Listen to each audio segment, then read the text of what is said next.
Welcome everybody to Organization Night. We're here live at WCTV and we're taking a moment to talk to the many different community organizations in town. I'm here with my co-host Sandra Curtin. How you doing, Sandra? Very good, very good. Are you excited about talking to people tonight? You know, I am, because the Wilmington organizations advertise WCTV and we help in turn to advertise them.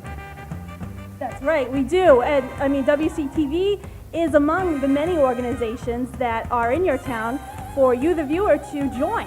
So right now we're going to take more than a moment, about an hour or two, to talk to representatives from a lot of the different communities in town so that you, the viewer, can be better informed about what's out there for you to do in your spare time. I guess you're going to go to your corner and I'm going to go to my corner. But we do want to remind everyone that this is Organization Month, and if you would like to join WCTV, it's half price for the month. Exactly. A bargain. It is very much a bargain. So I will see you in a little while. Okay. All right. Cool. I'm going to come over here with my first guest. How are you? Nice to see you. I'm just going to scoot over this side so the camera can have a nice view of you. This is Terry LaBella, and she is with the Wilmington Garden Club. Terry, I'm not from Wilmington, so could you tell me a little bit about the Wilmington Garden Club and what do you do in the community? Certainly, I'd be happy to. First of all, thank you for Organizational Night. I've been doing this a couple of years now, and it's great because a lot of times people don't know what's going on within their community, so it's always helpful. Wilmington Garden Club was actually founded in 1989, so we have been around for a while. It started because someone had gone to, I believe, Reading or North Reading, and tried to join a garden club there, and they were told, well, why don't you have your own? So she came home very upset and decided they were right, we should have our own garden club. And we do have a group of 60 people at least, I think 60, maybe 62 now, who are people with like interests who join together to try to learn a little bit more about either gardening, floral design, conservation, horticulture, and really just an opportunity to gather together and learn a little bit more from people who know. We also are federated, which means that we are part of the Garden Club Federation of Massachusetts, and having access to that large organization gives us the opportunity to get schooling and to get very low-cost educational opportunities in landscape design and in floral design and in conservation. So that's always a big help for people. Dues are very inexpensive, $20 a year, and anybody who would like to join, if they would give Jean Maselli a call at 658-9797. She has applications. I believe we also have applications at the library. So that's an opportunity to become part of us. Two things I would like to just say quickly. We do donate 2 passes to the library, and those passes are for the Garden in the Woods, which is located in Framingham.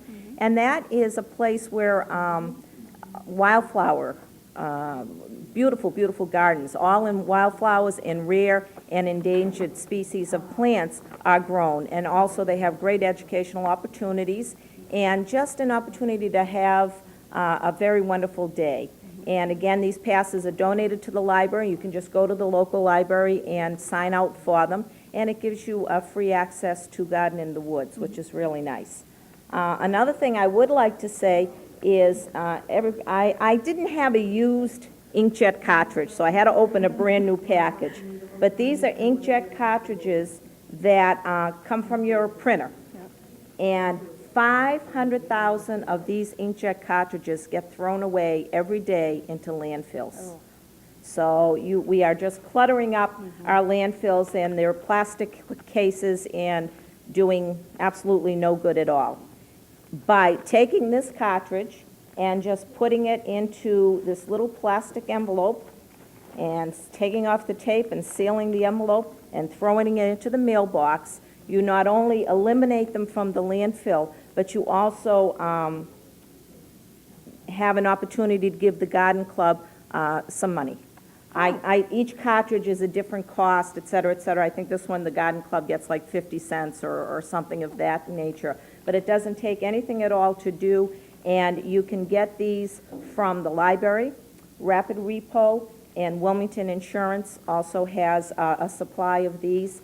And any small business in town, if you have the inkjet cartridges, no, not the LaserJet cartridges, which are a little bit larger, those also can be recycled.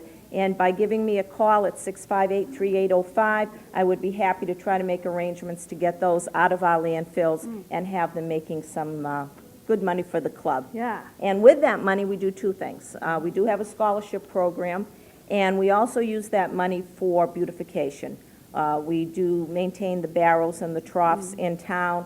We do the library and the 4th of July building at Christmas with the wreaths. And we try to bring a little bit of beauty to Wilmington as much as we can. And my last comment is for our program, and I'll do that twofold. Monday, I did send out the letters for our Festival of Trees.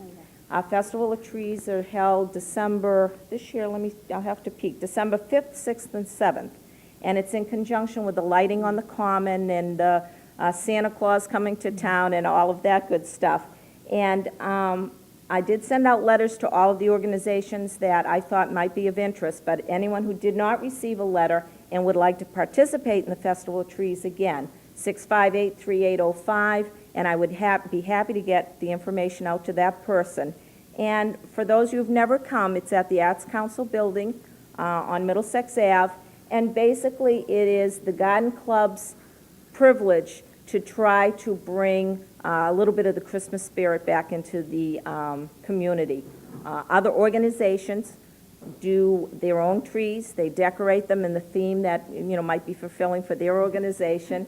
And, of course, the Garden Club does have the largest tree. I'm sorry, but that is our focal point. And the men and women who are members of the club really do a beautiful, beautiful job, as do all the other organizations. Last year's trees, some of them were beautiful. I participated with Donna. We decorated a tree last year, and Yeah, it was beautiful in there. I had so much fun decorating the tree. Just looking and just seeing it. It's a lot of fun. It's a lot of fun to do, and it's a beautiful thing to see. And I do hope that people will take out a few minutes of their time and come down and visit us. And I'm so sorry I didn't have much to say. Oh, my gosh. Well, next time you come, I really want at least 10 more minutes worth of announcements from you. All right, please. terrific. Well, it was good meeting you, Thank Terry. you. It's nice to Thank see you for you again. being Take here. care. And we're going to go over to Sandra right now. I have with me, members, actually the present president and the incoming president of the Kiwanis, Ann Rich and Wayne Crawford.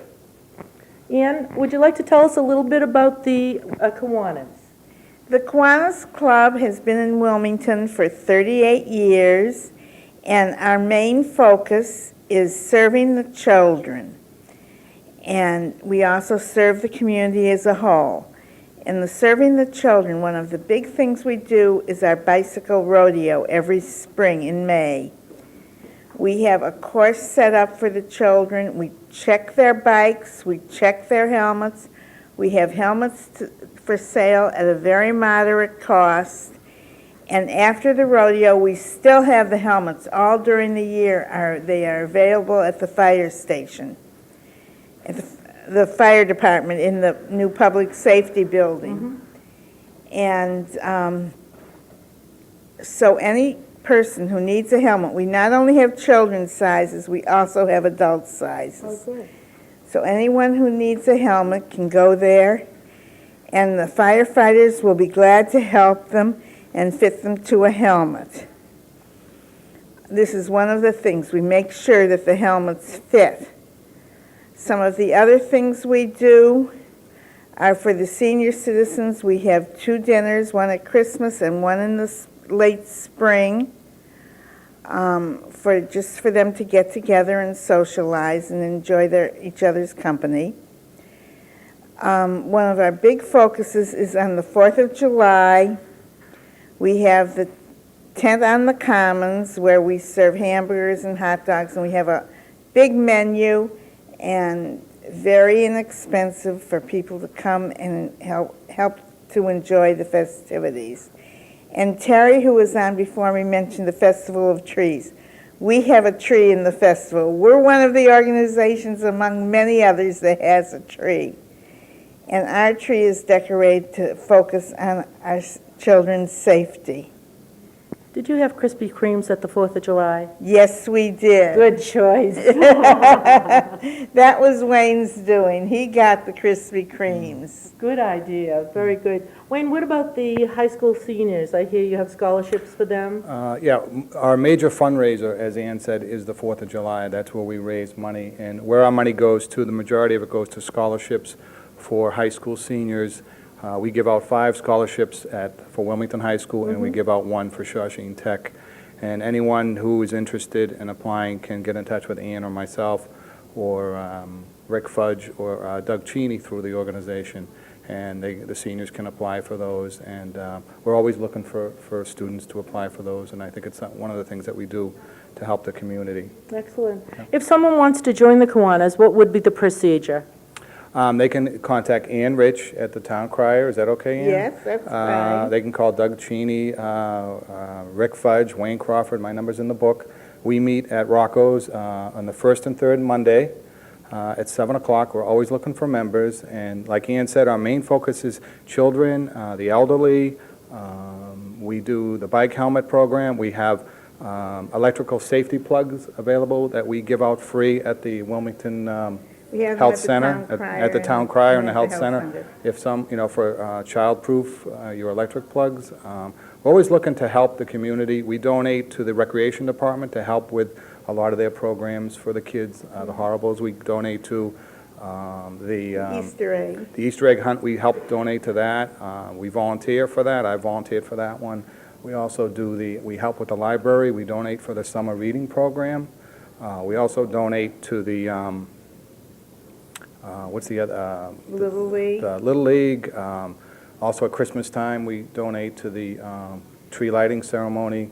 Yes. We've donated to that in the past. And we always get, Boy Scouts will call us and ask us for a donation. We get numerous requests for donations from individuals as well. And we try, like Ann has done a lot this past year, we try to help as many people as we can. And that's the purpose of Kiwanis, is give back to the community. And just basically, I think, in Wilmington, all the organizations not only take care of themselves, but they take care of one another. So it's a big community effort for everything that's going on in the town. Do you have any upcoming events you'd like to mention? Or the Horribles Parade, I guess your Yeah. candy will be there. Well, we donate to that. We And donate to that. we have, in December, we're going to do a Deming Way. We put on a Christmas celebration where we have music, and we go around and we feed the people in Deming Way who can come out. We also deliver food to those people who can't. Excellent. And then we do our own Christmas party. The Hardin Tavern donates that for a night, gives us that, and that's our family celebration. And then we gear up for the spring and all the big activities in the summer. And one of the things that we support outside of town but can affect children in Wilmington is down at the New England Medical Center, the Floating Hospital, the Kiwanis Pediatric Trauma Institute. And this is for when children are in an accident, they're brought there from all over New England. So some of the money that you collect goes to that. that. Excellent. Well, thank you very much. Is there anything you'd like to add? You've said so much, and you've involved so many organizations in town. No, I just like to thank the members that we have that are very active and give back to the town. And I don't want to mention all of them, but there are a lot of people in the community, not only in our group, but in all the groups tonight that really care about the community and give back. And we'd like to thank Absolutely. everyone for that. Very good. Definitely. Well, Ann, thank you very much. Continued good Sandra. work. Wayne, good luck with Thank you. your year of presidency Thank at the you. Kiwanis. Thank you. you very much. Back to you, Jessica. Oh, thanks, Sandra. I'm here with another great organization from Wilmington. It's Jim LeMay and Karen Campbell from the Friends of the Wilmington Library. I hear you have a lot to talk about, so why don't I get right to you guys. Tell us about the programs going on at the library. Sure. I just want to say that, first, what the Friends of the Wilmington Library do. We're a nonprofit organization that helps support the operations of the library, trying to make a good library even better, if possible, or a great library even better. Some of the things that we've provided for the library are the media drop box out front, so you can return your videotapes and DVDs after they close and not incur late fees. I think we all find that very convenient. One of the current programs that's going on that we're helping to support is the Community Reads program. This was started with a federal grant, not from the state, not from the town, not from the Friends, to select one book that the entire community would read together so you can discuss the topic in the book with your neighbor, the topics raised in the book, and as well as the subject matter on an ongoing basis to try and bring the community closer together. The grant is for $7,500. The Friends will be supporting that program by providing for the cost of books not covered by the grant. Those would be the book copies at the high school library and at the senior center. Those copies aren't covered by the federal grant, so the Friends is supporting those. The Friends are supporting those. The 3 finalists out of the 70 nominations for the one book that the Community Reads program will cover are Empire Falls by Richard Russo, won a Pulitzer Prize in 2002. It's about a book about rural Maine. To Kill a Mockingbird, Harper Lee, I think we're familiar with, was it Gregory Peck, I think it was in the movie? And Seabiscuit, the current movie that's out now, and that's by Laura Hillenbrand.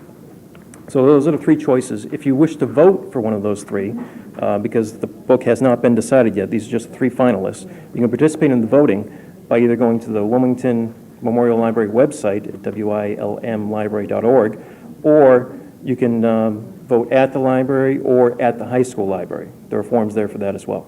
And did I read that there's polling booths? Is that set up at the polling booth? In one of the announcements, it said, vote at the polling booth at your library. That's a very, very good idea. I think that's a wonderful program because, you know, Oprah does the same thing, but everybody's all over the country. What an awesome idea to have everybody in the community reading the same book. Did you have anything to add, Karen? I have all kinds of programs coming up at the library, so I'd like to let everybody know. On Monday night, this coming Monday, we have our 2nd annual art program. Last year, we had 3 watercolorists come and they spoke for a few minutes, and then you had a chance to walk around and watch them do their art while you sip complimentary wine and eat complimentary cheese from the Friends of the Library. So it is quite an occasion. I can't emphasize what a nice night, and as always, all of our Friends programs are free, so please come on down and enjoy that art night. This year we're having a textile worker and a woodworker, so it'll be really interesting. Wednesday, October 15th, we're continuing our series of programs that we're holding during the day at the library. We're trying to include people that maybe can't go out at night for various reasons or too busy, whatever. So that's at 1 o'clock in the afternoon. We have a program on the golden days of radio, so that should be really interesting. On October 22nd, we have Wilmington's historical program. Every year we do a local history program. They've been really, really successful and popular. This year we're doing a perspective of the different churches in town. So we're going to have representatives of all the churches, including the no longer existent synagogue that was in town. So come learn all about the town of Wilmington from a church perspective. On Monday, November 3rd at 7 p.m., we're having our local author night. We're having 2 authors, Maria Harrison, who wrote Dearest Jane, which is the life of women during the 1800s, and Vita Sinopoli, who wrote From the Bakery Perch, which is a collection of essays and recipes from Boston's North End. As always, all of our programs, we also have a hospitality table, which is unrivaled in Wilmington, complimentary goodies all over the place. And then finally, on December 2nd at 7 o'clock that night, we have the bell choir from the Methodist Church coming, the Wilmington Methodist Church. That choir is unbelievable, and they're going to be performing some holiday music, which should be really nice for the beginning of the holiday season.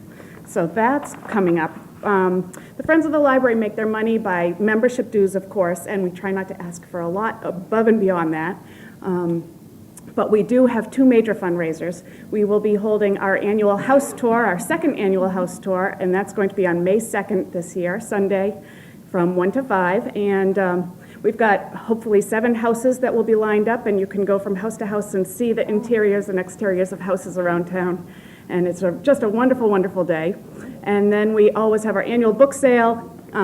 We're always collecting books, and then we sell the books to the public at very reasonable prices, and it's a wonderful time to come get rid of the old stuff on your shelves and stock up on the new. And when's the book sale? That'll be in June. In June, okay. And if I had books that I wanted Bring to them donate, down to the library? anytime. Okay, excellent. Well, thank you for taking the time to come tonight and tell us about Friends of the Library. How many members do you have now? And We have probably about 350 right now. Oh my God, We that's have grown a lot, great. and, Oh, wow, that's awesome. So to join, Jim will tell you how to join. Sure. Either you can go on the Wilmington Library website, there's a link there to the Friends of the Library, and you can print out a membership form, or you can stop by the library and pick up a membership form, fill in your name. Certainly, we appreciate your financial support, but we'd also like your participation. Great. Well, it was good to meet you too. Thank you for coming down tonight. And I guess we're going back to Sandra now. Sandra, who do you have over there? Well, I have Reverend Rick Black of the Wilmington United Methodist Church.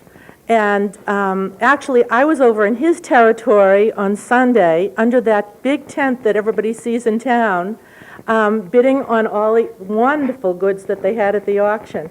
Maybe you could tell us what you're going to be doing with that tent this weekend. Well, we had a great auction, as you said, and that was largely to pay for a lot of the mission work that we do. The church is really involved in community mission, world mission, and so we, knowing that a lot of special mission projects are hurting because of the economy, we wanted to make a dent in some of them, and so we had that special auction. And so we put the tent up, and a couple of members of our church, John Arvanitis, who's an auctioneer, he was the guiding light. wonderful. John was great fun at that. And so we had the auction, and we did very well, by the way, and thank you for spending your money. Oh, you're welcome. And everybody else in the community who spent your money, thank you for coming. And we're going to leave the tent up. Some of you may have noticed we've left it up. We are going to have this Sunday our worship services under the tent. You know, there's a tradition in the old Protestant churches of having tent meetings, and we're going to have one. Yeah. And we're going to do our worship out there and have a hymn sing and some fun, weather permitting. No more hurricanes. Oh, no, we can't do it with a hurricane, not No. with that. But are you going to do that next year? Are you going to do the auction? Good question. We don't know. Oh, I hope so. It was a huge undertaking, and we'll see. We'll see. Maybe I can talk John into it. Well, you have a lot of youth groups. Would you like to talk about those a little bit? Well, that's another thing I think in our church we're really proud of, is the fact that the youth are so involved in the life of the church. In fact, this summer our youth groups did 3 separate mission trips. And during the year they raised enormous amounts of money for world hunger through the 30-hour famine, which we do. I think we raised something like $6,000 to buy food for various places in the world. And the kids have done a remarkable job, and we have a youth minister, Melissa Danielson, who we're really proud of. She does wonderful work with the kids. And I think that's one of the things about the church that a lot of folks take great pride in, that we spend so much time and energy with our kids and have such a good program for them. Well, your new building, you informed me, has been up about 3 years, Yeah, the at least. addition. Yeah. And now you use it as a community center? Well, yeah, I think that's part of what we consider our mission to be in the community, to use that building for the community. We have, I think, 4 scout troops that meet weekly in the building. We have AA, I think 4 different groups there, Al-Anon. We have a variety of community groups that meet, plus our own groups. And sometimes it's a little hard. We actually have a person who's in charge of scheduling just to make sure that we don't step on each other's toes all the time. But somebody just today said something great to me. He said, you know, I drive by the church and it's always busy. I like that. Yeah, You know, a lot of that's- activity going on. Well, we consider ourselves, I hope, a community resource. Well, actually, the longest-running program on WCTV is the Wilmington United Methodist Church service. Jim, help me. Jim Nartuso, yes, of started course. that. Yeah. He was so dedicated to that and did it up until his death. And now Mark has taken over. Right. And so that is our longest-running program on the station. So you have a lot of pride in that as well. Yeah, I feel like Kelsey Grammer here, you know? We don't have an Oscar to hand you, but Jim certainly, he's earned an Oscar Yeah, up he there. sure has. Definitely. Well, as a matter of fact, you know, one of the things that we did in the past 6 months or so was we put a new sound system in the church, and we had 3 requirements for it. One was that it improved the sound for Sunday morning for people in worship. Secondly, we like to do a variety of other kinds of worship where we have bands and other people come in, so we needed it for that. But third, we wanted to make sure that we could improve the sound on the tapes. Absolutely. And so we paid a lot of attention to that because it's intriguing how many people in the community who are shut-ins especially watch 1 or more services during the course of the week and really get fed by them. Right. That's a real ministry. Oh, absolutely. And you may not be a senior citizen, you might not be homebound, but you might be sick. and you just want to turn on the TV and be involved in the service for that week, and it's there for all your parishioners. Or you may be a member of my church who wants to count all the mistakes that I made in the sermon. You know, I it gives heard it was only 6 or 7. Sorry. They're laughing at me now. What else would you like to tell us? You said you have an email address. Well, you know, we probably best to give mine, Okay. which is easy to give. It's That's Rick fine. E. Black at earthlink.net. Make sure you put the E in there because Okay. somebody else gets my mail if we don't. All right. And if anybody wants to get in touch with us, they can do that. And no dots, no spaces, just, No dots, no spaces, Okay. just that way. Okay. And, you know, we're always looking to reach out into the community, and if people have programs that they'd like to get us involved in, we'll be happy to do that. and if I'm new in the community, Reverend, how would I join your church? What procedure would I follow? Show up. We're open every Sunday morning. We have 3 Okay. services, 8, 9, and 11 on Sunday morning. People come, and we also pride ourselves in being a really welcoming community. So anybody that comes is welcome. We're eager to have new people, and as all the churches in the community are. We like to serve whatever needs people have. Now, Karen just spoke from the Friends of the Library, but I know that they're also going to have a presentation about the history of the churches in Yes. Wilmington. And you mentioned that someone in your, One of our parishioners actually has the title of church historian, Martha Stevenson, who's a friend of the library, by the way. And she'll be there so then. she'll be pulling some material together to make that presentation, and I think I'll be there as well, and we'll share good. some of the history of the church. You know, this town, on its logo, its emblem, has an elm tree called the Whitfield elm. right. Well, George Whitfield was an old Methodist preacher who came here in the 18th century. Oh, So we have a long history in this community. oh. Well, look forward to seeing you there. We'll be videotaping that program as well. We had one where senior citizens in the community spoke about the history of Wilmington from their point of view. So this is kind of part 2, the religious church history of Wilmington. So it'll be very interesting. I'm sure it will be, yeah. Thank you very much for coming down this evening. I appreciate your talking with us. Reverend Rick Black from the United Methodist. Thank you, Sandra. Thank you. Nice to see you. Good seeing Thanks you, so too. much. Well, from one busy organization to another busy organization over here, I'm here with Pete Schmargon and Sherry DeGennaro, and they are both from the Burbank YMCA.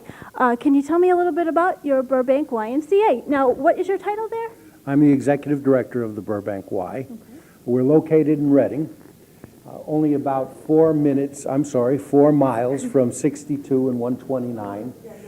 It's a real secret for folks in Wilmington, even though we have 500 members of the Y that live in Wilmington, we feel we should have a lot more. It's relatively close. The Y's in a 36,000 square foot facility with 2 swimming pools.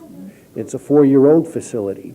A 8-lane pool that we use for swimming lessons, lap swimming, swim team, and then a second pool, which is a therapy pool, and also used for teaching children how to swim because the water's kept warm.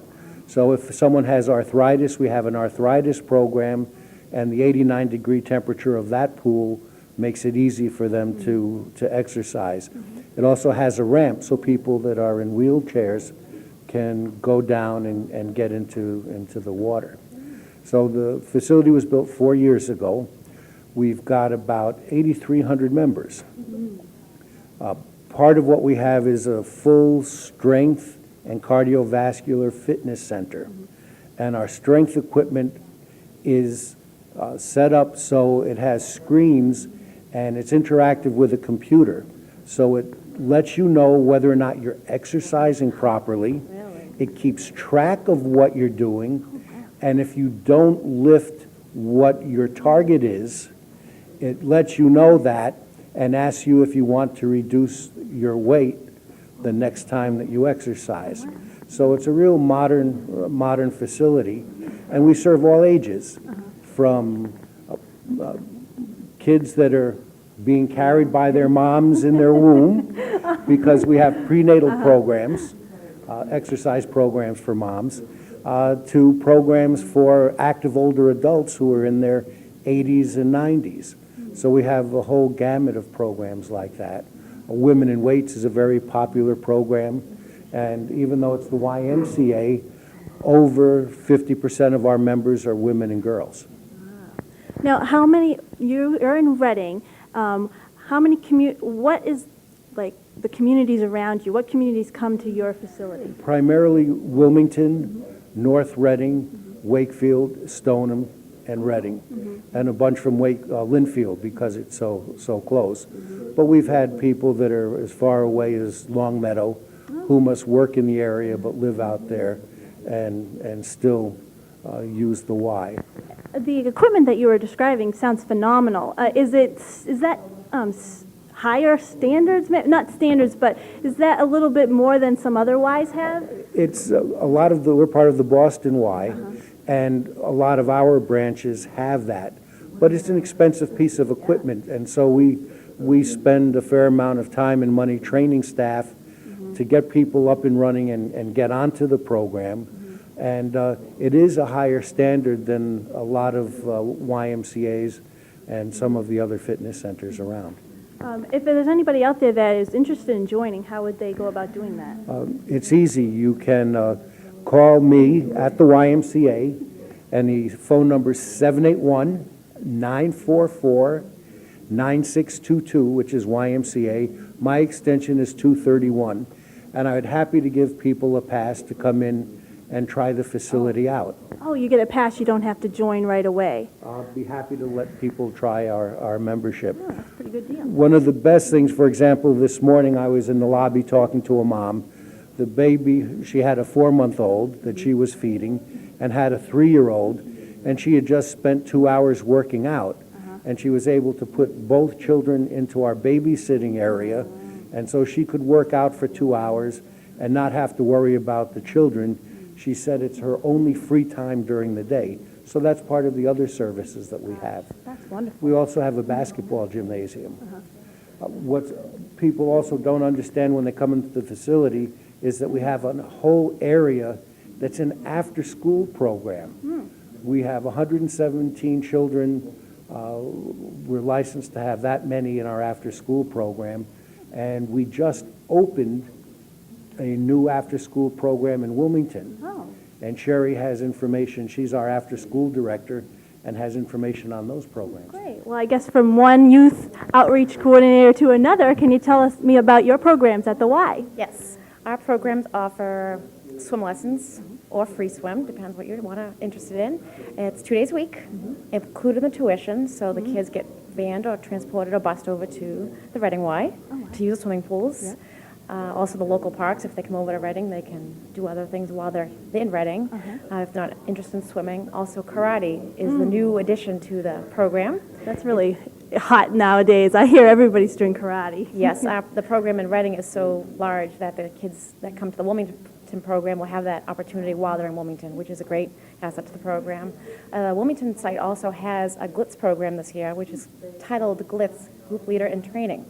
So 3rd grade and up, they're offered this opportunity to start working with the younger kids, which is a great incentive for them to work on lesson plans, homework groups, community services, so they kind of get to make some more decision-making and help with the younger kids. Where did the idea for that program? I'm sorry to interrupt you. I've never heard of a program like that before, and it's really interesting. Group leadership, I could have used that when I was a kid. So where did that idea come from? Well, the situation with having the North Reading kids being transported to Wilmington, which is all the North Reading kids, which Wilmington kids can come to, of course. There's a lot of kids, different age groups. So there are kindergartners and there are also 5th graders. So the 5th graders, in order to feel more responsible and respectful and caring and honesty, as the YMCA promotes, kind of give them jobs, which they in turn think, oh, I'll be able to work here soon, or take on responsibilities that they go home and they actually talk about it at home. You have a job title, which is a great thing. And it rubs off into our summer camps. So the kids came from summer camp this summer saying, I was a group leader in training. So GLITZ came on, and the kids enjoy that. We also feed the children healthy snacks every day. and also offer the homework time, which is pretty important. And our staff are qualified, certified, caring individuals that will help the kids with homework, supervision, the whole 9 yards.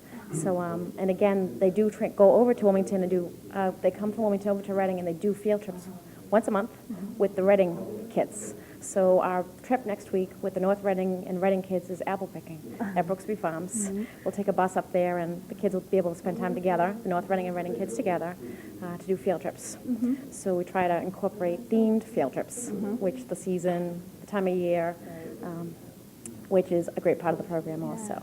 And how late do kids stay at the program? Meaning, if there are parents out there that would like to enroll their kids because they are working till 5, how late is it available? From when school gets out and till 6. Oh, great. So 6 o'clock, most parents can, easy to get to, it's right up the highway. Right. Most parents can be there by 6, but the school North Reading schools get out a little bit later than the Wilmington schools, so they don't always arrive until 3:30. But if Wilmington kids wanted to join, we would transport them also. Absolutely, and same thing till 6 o'clock. And to join your program, is it the same place, like, to join his program? The same place, I know, but do they go to the same place, Yes, the website? Yes, they could come over. They could come over to Reading and talk with one of us directors or Pete or any of the staff. Would be definitely glad to help with that. Once the children enroll, a family enrolls in the YMCA, the kid has to be a member because they're in the after-school programs, which means they can do swimming, karate, soccer, football, basketball, whatever they want.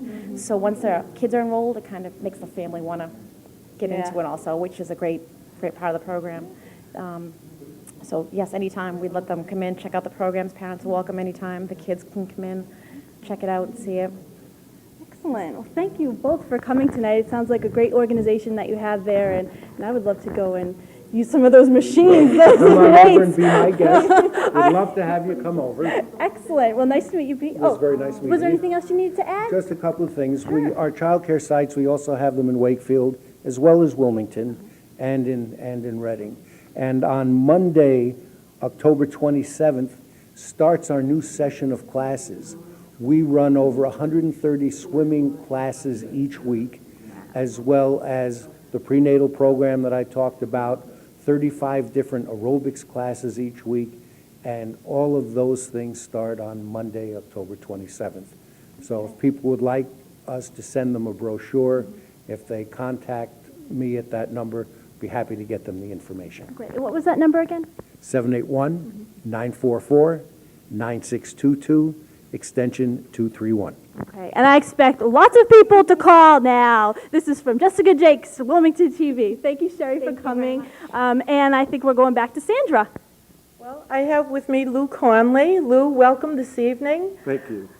We've been chatting a little bit beforehand. You are involved in the Tewksbury-Wilmington Elks, Lodge 2070. And 2 years ago, you were the president. I was the state president of the Massachusetts State Elks Association. Right. So we have a celebrity with us here. Lou, could you tell us a little bit about the Tewksbury-Wilmington Elks? I'd be more than glad to. Thank you very much for the invitation. To tell you a little bit about Tewksbury-Wilmington Lodge of Elks number 2070, located physically in the town of Tewksbury at 777 South Street. And the lodge is made up of over 800 plus members. Membership obviously is a priority with many organizations, and especially with the Elks, whereas membership has been declining over the last several years. So we are on a drive to promote membership, and hopefully with part of this 5-minute, 6-minute interview, we will be able to do that, to have you come and join us and help us with all our charitable endeavors. Now, you have a specific method or procedure that people have to follow to join the Elks. We do. By the way, men and women. Men and women today, Yay. which I think is great, a great addition to Elkdom. Been a fraternal organization for over 135 years. And about 7 years ago, we changed the Constitution and bylaws, allowing women to become members of the Benevolent and Protective Order of Elks. Presently, in my lodge, Tewksbury-Wilmington, I'm proud to say we have about 35 young ladies that do a lot of work and make our work and endeavors much easier to accomplish that goal. Women, you know, can multitask very nicely. I'm sure they're a big asset to your club, Lou. They are.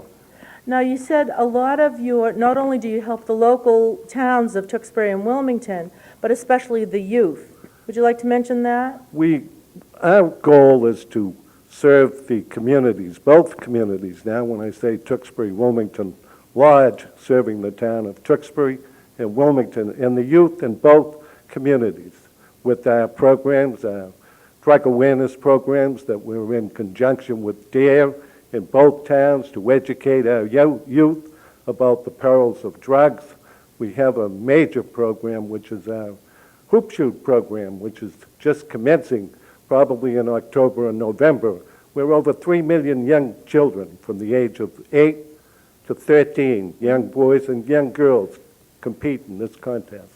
Now, does that take place locally? Do we have like a Tewksbury-Wilmington hoop shoot? We do, and the children who move to the next level, who are winners in the Lodge contest, move to a district, from district to a state, from state to a regional, and then to a national contest, which is in Springfield, Massachusetts. Now, I know exactly where I can find you every Tuesday night, Lou. Every Tuesday night at bingo. One of our major programs with the Elks in Tewksbury is our bingo program on Tuesday evening from 7 to 10. And we certainly need the help. We need the players, obviously, because from bingo, that's where we derive all our revenue for our charities. Excellent. And you call bingo? I do. Excellent. Very good. What else would you like to tell us about the Elks? I'd like to tell you a little bit about Tewksbury Wilmington Lodge of Elks receiving their charter from the Grand Lodge, which is located in Chicago in 1958. So that makes us 45 years old. In this past year, and continuing over the last 44 years, we have contributed this past year $25,000 in local charities to the town of Tewksbury and Wilmington. As I stand here this evening and I entered the hall, we have the food pantry in Wilmington, Right. which we're very active with in the holidays and making contributions to the Tewksbury food pantry in Tewksbury. And that's one of our major programs that we constantly contribute to. Excellent. Now, are there scholarships as well? Scholarships, that's another major program with every Elks Lodge in the state. There's 75 Elks Lodges in the state, and they're all focused on helping those that are less fortunate than you and I, as I said earlier. And with our scholarship program in the Lodge, Tewksbury Wilmington Lodge, we give $6,000 each and every year to our graduating seniors in Tewksbury High School, Wilmington High School, and Shawshene Tech, 3 young ladies and 3 young boys, for their continuing education. The other program that they have access to is the Mass Elks Scholarship, which is the major project of the Mass Elks Association. And last year we had over $500,000 that we gave to graduating seniors for their continuing education. Excellent. So, just like all the other people that we've interviewed tonight, the organizations are all very active in helping both of our towns They are. equally. Yeah, very good. Anything else, Lou, that I we... would like to just add a request, if you will. You think that there is something for you in our organization, a family-oriented organization, we would like you to join us in helping us with our charities and continue the goals of Elkdom, Elks Care, Elks Share. Now, if someone doesn't know a person in the Elks, they could come down to the bingo hall on Tuesday night, and they could speak to you about joining. They can. I'd be glad to talk to them. And I would also give you my number if they would like to call me at any time. Okay? My phone number is 978-851-2552. And we also have a website. We do have a website at Tewksbury Wilmington Elks, and it's www.elks, 2070.com. 2070.com. www.elks2070.com. And that's the lodge number, the 2070. Well, very good. Thank you so much for coming, Lou. I can see that you're very involved, and I'm sure that the Elks do a ton for both of the towns. Thank you very much, and thank you for your hard work. Thank you for having me. Okay, Jessica? Thanks, Sandra. I am here with Steve Belt from the Reading Community Singers. Before the show started, I was joking around with the cameramen because I was singing up here on stage. Why don't you tell us about your organization, since you've already said that you won't sing for us? But I assume that's because you're an administrative person in the organization and not a singer, or are you a singer? Well, it's four-part harmony, so it'd be real difficult for me to do that all by myself. Now I understand, unless I could try my soprano. No. Okay, go ahead, I think sir. you're having more fun here than the rest of the people. But I'm real pleased to be here. Thank you for inviting us. I prepared a little bit that I can tell the viewers about our group. Although it's Reading Community Singers, we have people from about 15 surrounding communities, including Wilmington, which is why I'm here tonight, because many of the people make the very short drive over. We do perform in the center of Reading, but it's not a problem at all. Our mission is to share the joy of singing with each other and with members of the community. Established around 1919, it's believed to be the oldest continuously performing chorus in the country. We sing an eclectic mix of music ranging from traditional holiday music to Broadway show tunes to contemporary composers. And it's performed, as I said, in four-part choral harmony. Why you're not going to hear me tonight. All interested people are invited, sopranos, altos, tenors, and basses. There are no auditions. All you need is a desire to sing and a willingness to have a good time. We have some members who are excellent at reading music and others that have no clue what's going on. All you have to do is come. You will learn, I promise. One other thing I'd like to mention is that we do give a scholarship every spring to a graduating senior who is going to continue his studies in music, his or her studies in music. We meet Tuesday evenings from 7:30 to 9:30 in the Old South United Methodist Church in the center of Reading. And on my way over, I measured it. It took me about 7.5 minutes without speeding from there to the center of Wilmington. Our holiday concert is Saturday evening, December 6th at 7 p.m. For those who prefer to listen, please put it on your calendars, writing it down now. That's December 6th, 7 p.m. Come and celebrate the holiday season with us. Or give me a call if you want to be added to our mailing list. The concert is free, by the way. We'll be performing such numbers as I Wonder as I Wander by John Rutter. A lot of people who sing this type of music know a lot of music by Rutter. Rise Up, Shepherd, and Follow, and two pieces from Handel's Messiah. We have a second concert in May, so if you can't join us for this fall, by all means join us. Our rehearsals start January 13th for the May concert, so I hope to see you in January, if not sooner. For those who do like to sing, please give me a call, 781-942-9372. That's Steve Belt, right in Reading. Or else just come to the Old South Church in the center of Reading, Tuesday evenings. About 7:10 would be a good time to show up. And if you don't, as I said, you don't have to live in Reading to sing with us. We have members from just all over the place, far away as Peabody, Haverhill, Wilmington, further south, so please join us. Dues are $40 for this season as well as $40 in the spring. And my little poem, it can be exciting, it can be beautiful, a great group conveniently located, a fun night out. I cover everything? Do you have a website? Good question. Thank you. I thank you. It's www.readingcommunitysingers.org. There's a lot of information on the website about us, what we do, our history, as well as if you want to get on the mailing list and you prefer not to call me, you can sign up right on the website. Who would not want to call you, Steve? Come on. Now, I am very interested, just one thing before I let you scoot off stage. You take even people who might not sing very well?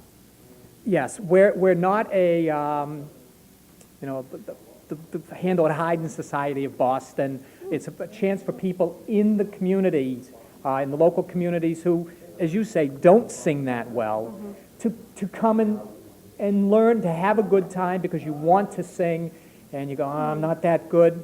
If you love it, if you want to come, we're probably the group for you, although I've got to tell you, people get a lot better by Yeah. singing every week. They learn, there's a lot of help, the conductor will help, the people sitting next to you will help, and I would say there isn't a person that doesn't sing a lot better 16 weeks after he joins. So they shouldn't be intimidated about coming out. They should like want to go have fun and just not be scared about, oh, I can't sing.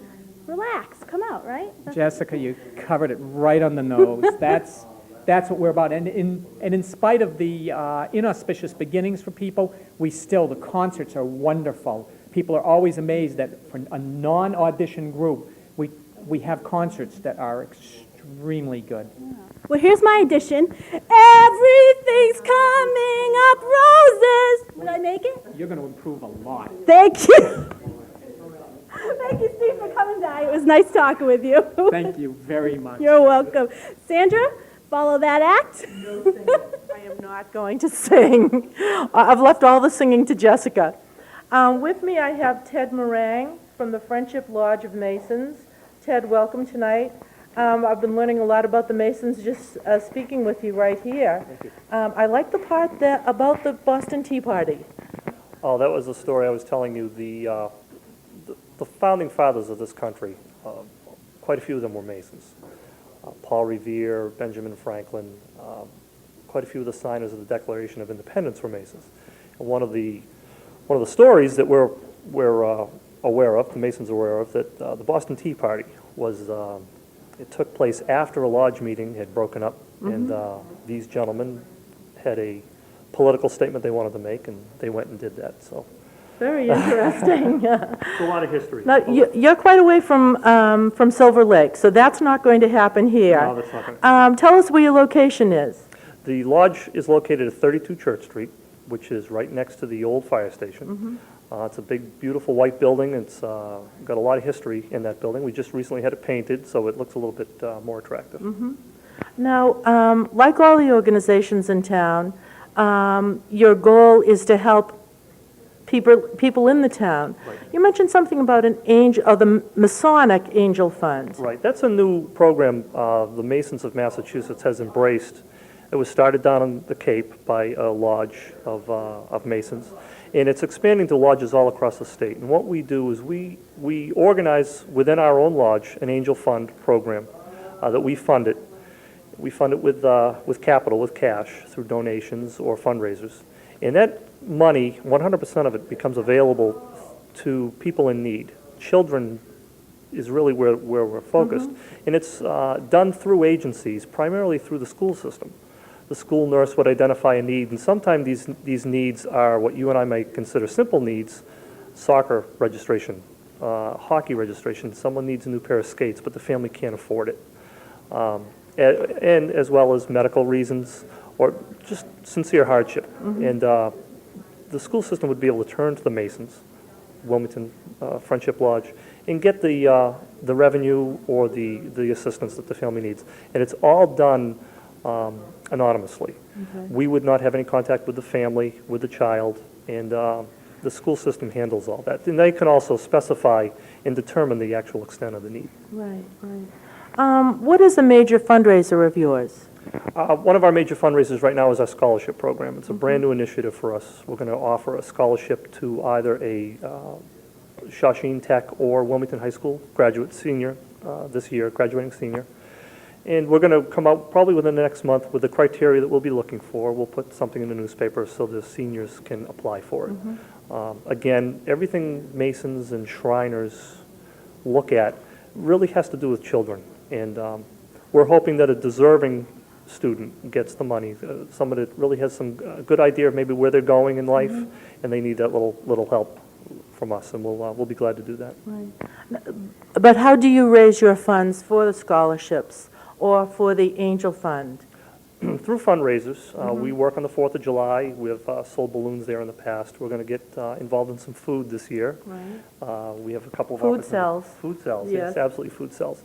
We also work very closely with the Grand Lodge of Massachusetts out of Boston, doing fundraising and awareness. And we do very well. The Masons do very well at fundraising because we get involved with some very, very good charities, and people can really see the need and the good that the Masons can do to fill that need.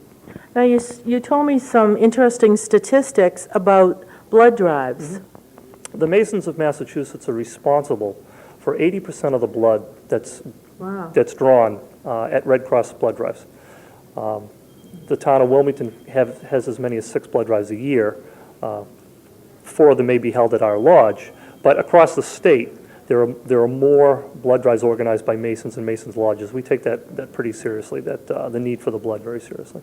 Do you have an idea of when the next one is? Because it's at different locations in town. Right, the Red Cross contacted us 2 weeks ago, and we had to cancel a November 2nd blood drive, and it's going to be rescheduled. That date hasn't been announced yet. Okay. There was a scheduling conflict with the nurses. But it'll be in the paper. Oh, absolutely. Yes, Absolutely. yeah. What else would you like to tell us about the Masons? How long have you been involved, and how would someone go about joining? Well, I'm relatively new to Masonry. I've been a Mason for 5 years.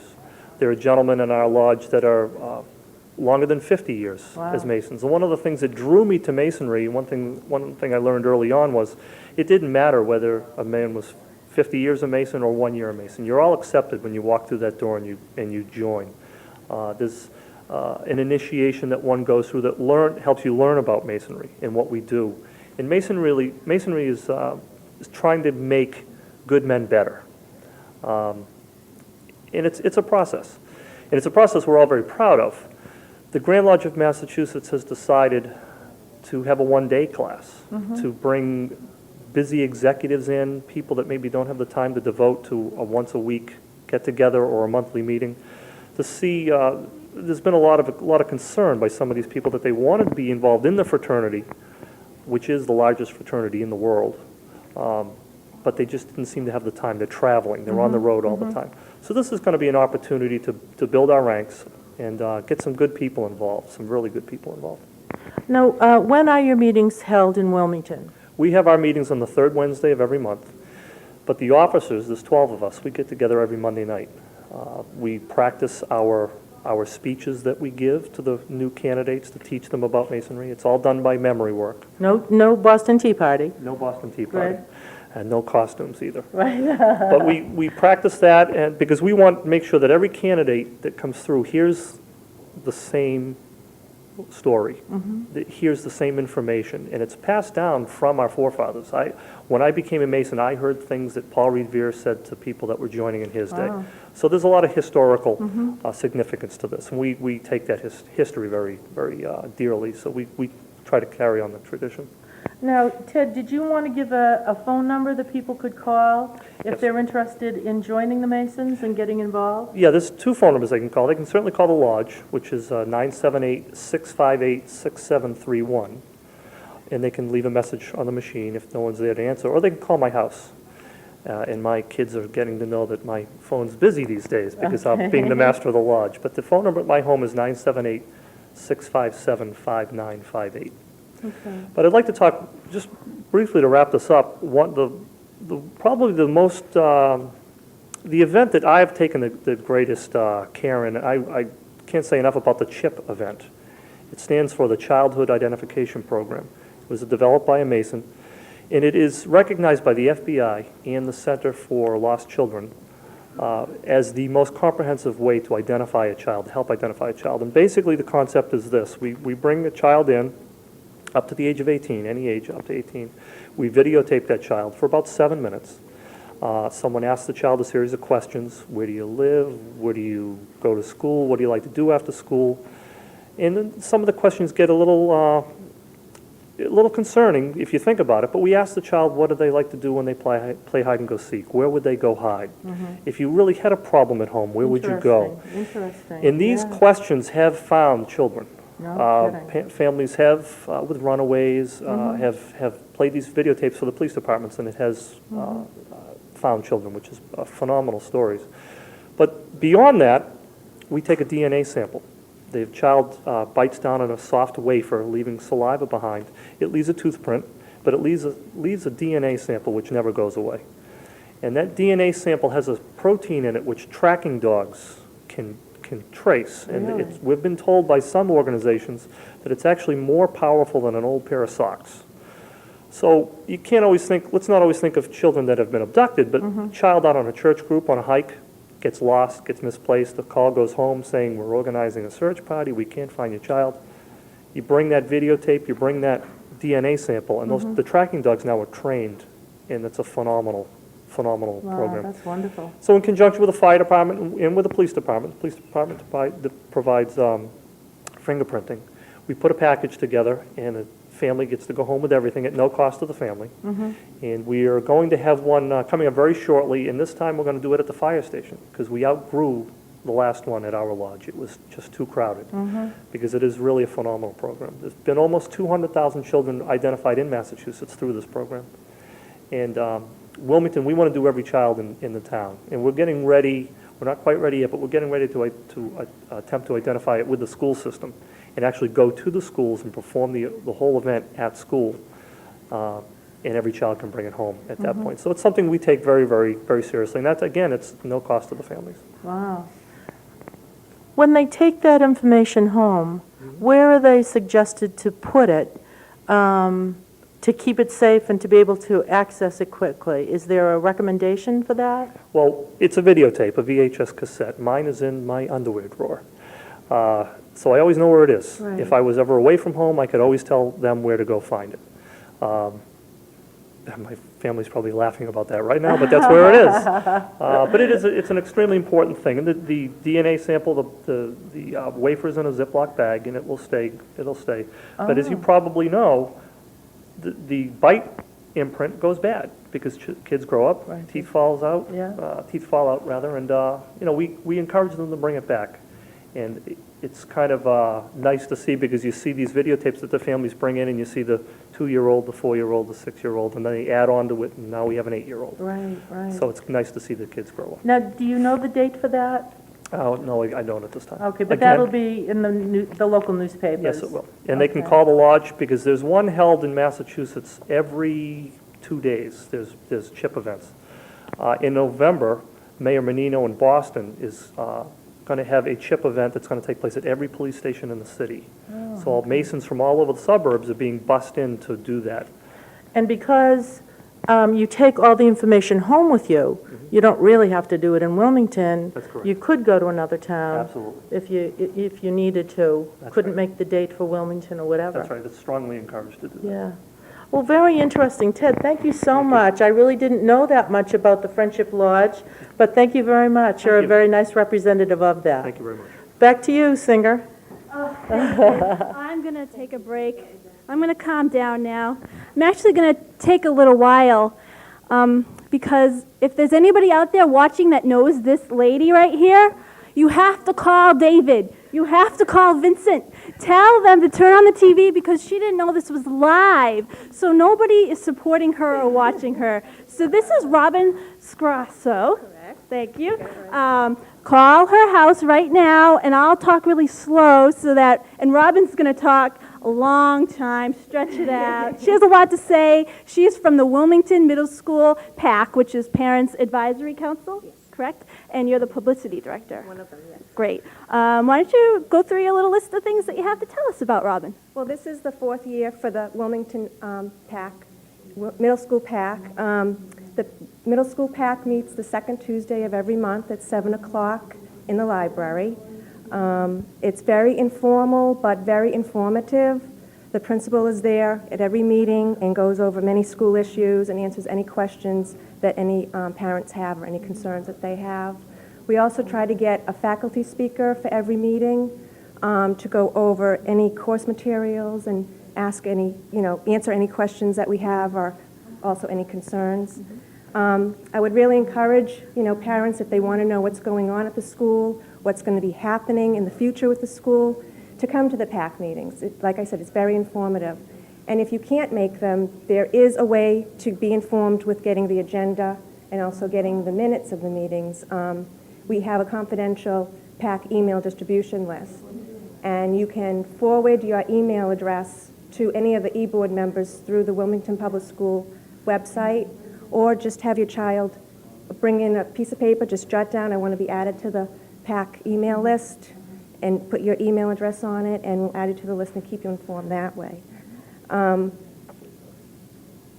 me see. We also, the PAC helps subsidize programs and activities for the school through fundraisers. And our big kickoff one hopefully everyone has seen the advertisements around town and on this, WCTV, right, yeah. is the China Walk fundraiser on October 8th.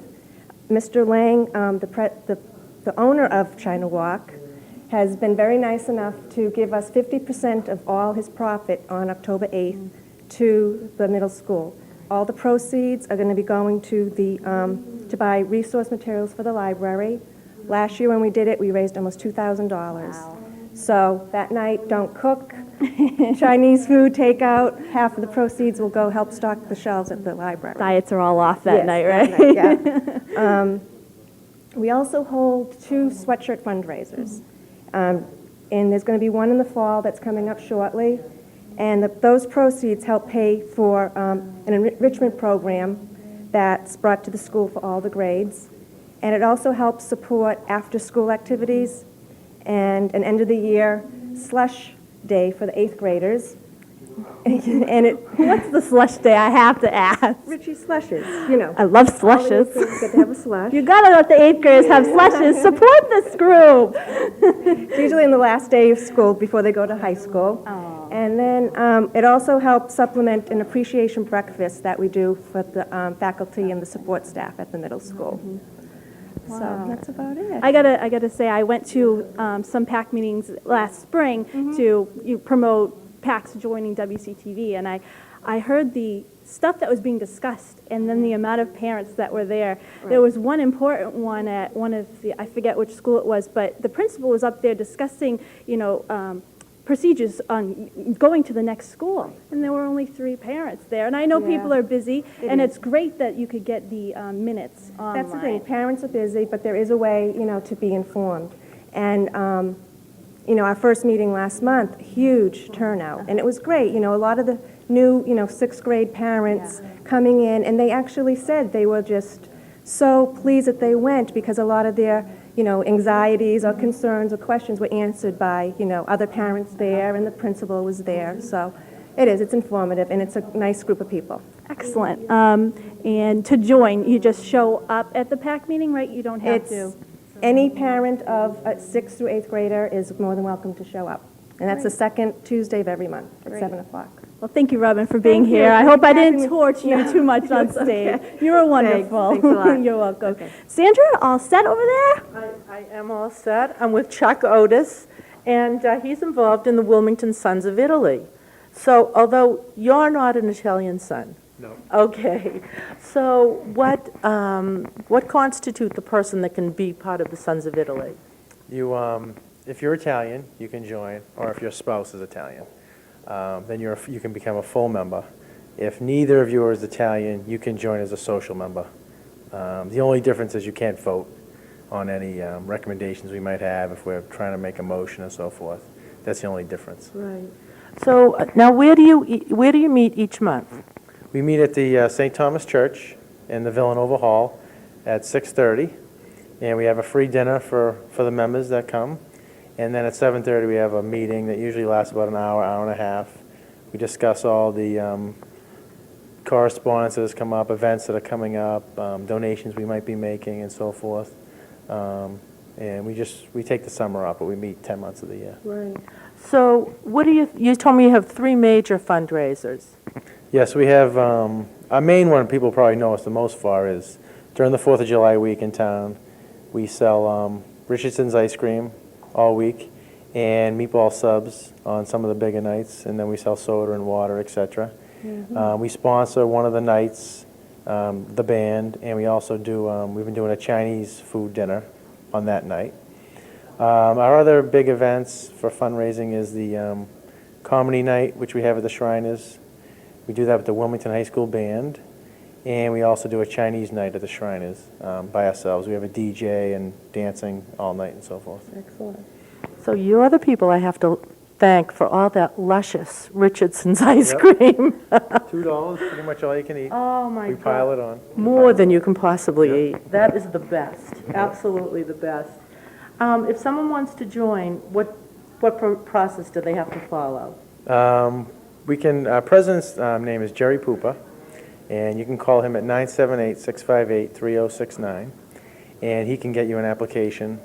And basically, to join, it costs $15 for an admission fee. That's a one-time fee.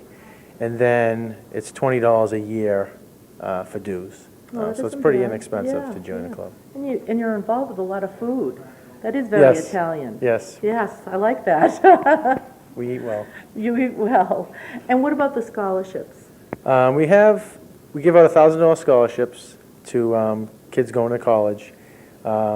They have to be a grandchild or a son or daughter of one of the members.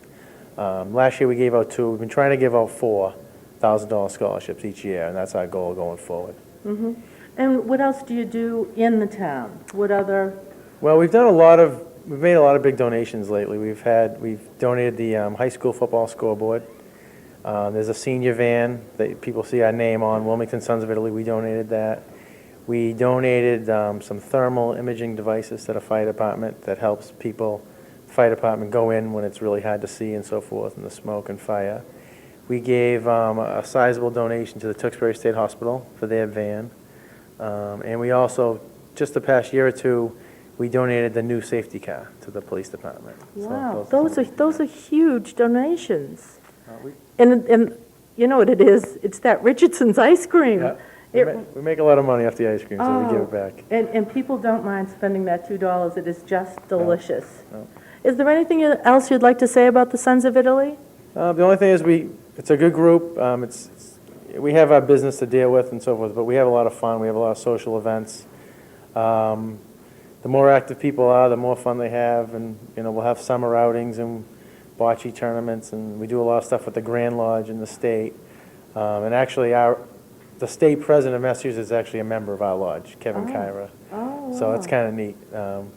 He's going to be there for 2 years at least. So excellent. we have a lot of fun, and we're looking for new members all the time. Okay, so why don't you give us Jerry's Okay, he's number gonna again. love me. 978-658-3069, and he can set you up with an application. Well, hopefully he'll get a lot of calls. You've Yeah. really done a lot of good work. That's excellent. Well, thank you very much. Thanks for coming tonight. Thank you. Jessica, you're next. Thank you, Sandra, very much. I'm here with Bobby Freeman, the Merrimack Valley chapter of the Sweet Adelines. That's correct. Okay, I don't know anything about the Sweet Adelines, so could you tell me a little bit about it? I'd be very happy to, yes. The Sweet Adelines is an international organization which exists for the promotion of barbershop harmony in America. It's a truly American folk art, and the organization, the Sweet Adeline organization itself, started in 1945 and now has about over 600 chapters across the United States and the world, and over 30,000 members. Our particular chapter, the Merrimack Valley chapter of Sweet Adelines, we actually rehearse right across the street here at the Wilmington Arts Council. We have about 40 members, 40-plus members, and we were formed in 1975, I believe it was. So we've been around a little bit, and I enjoy singing barbershop harmony, yes. 40 members, is that a standard size, or about how big are normal ones? Okay, so the smallest courses are about 20 or so in membership. The largest one I know of, it has 176 members. They're not in this area, but most courses averages from about 30 to 65 members. Okay, and you have some very nice medals around your neck. Can I ask what they're for? Yes, the Sweet Adelines wants to promote and encourage the improvement of their craft through competition. So every year, the choruses from different regions in the country compete with choruses within that region. And we just recently completed our competition in May. And I'm happy to say that our chorus came in first in the mid-sized chorus competition and third out of 21 in the overall competition. Excellent. So we're very pleased with that. How did you practice for that? I mean, how long did you prepare? That's the best way to ask. Okay, well, we usually rehearse just once a week. 52 weeks a year, we never stop, but for chorus we tend to gear up a little bit and have coaches, special coaches come in and have extra rehearsals. But in fact, I brought a picture of us in competition, if you'd like to see that. And which competition is that from? This is the one from May where we won our medals. Oh, wow. And what songs did you sing? We sang 2 songs in competition. You probably won't recognize them, but they're mostly written straightly for barbershop. So. Oh, wow. We were talking to the Reading Community Singers, and they had a 4-part, is that how all barbershops are set up? All barbershop is, by definition, is 4-part harmony, not like regular choruses. There are a high tenor harmony. The melody line is the second voice down. Then there's a very low harmony called the bass, and then the baritone harmony picks up all of the notes that are missing in any chord. Okay, and so Yep. each section, there's more than one, each of these represents a section of one of those that you That's just exactly. described. Each woman is singing only one of those parts that I just mentioned. Okay. Okay. And do you have any other performances coming up? I do, yes, and if you don't mind, I'll reference my sheets just so I'll get it correct. Okay, we have one coming up this Saturday, September 27th, at the Merrimack College, at the Rogers Center for the Performing Arts. It's an all a cappella concert, and we're doing it with 3 other a cappella groups, the Boston Jazz Voices, a group called Fretless, and an entirely women's group of jazz called In the Moment. So that's at 8 p.m., $5 tickets at the door. So we hope people will come and see us.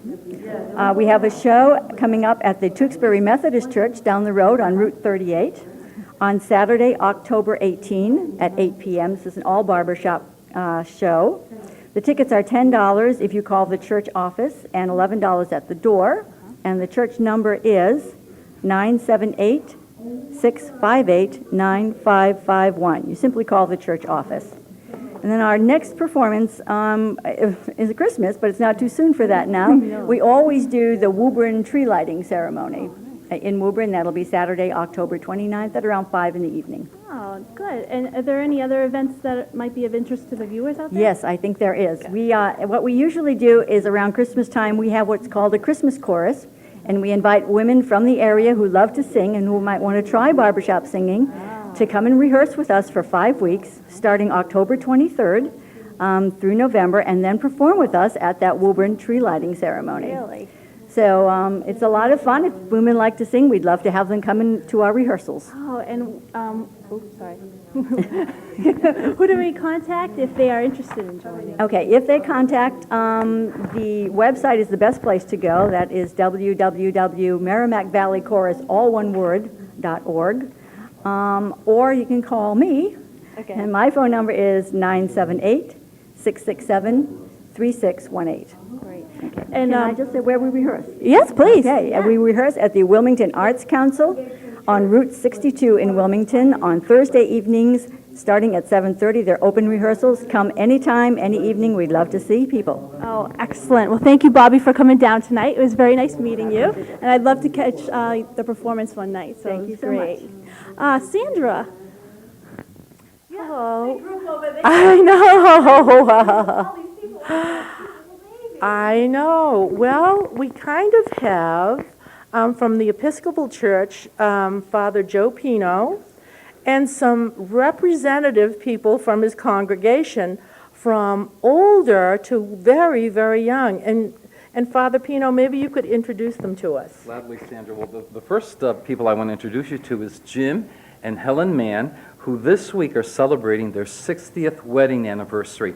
And we just had a big celebration for them Sunday. The Bishop of the Episcopal Diocese came Sunday and blessed them, and they exchanged vows once again. Now, what's interesting here is Helen is a member of St. Thomas's Catholic Church in town. Okay. Jim was originally a member of the Forest Street Congregational Church, and then in the 80s it was transferred over to the Episcopal Church.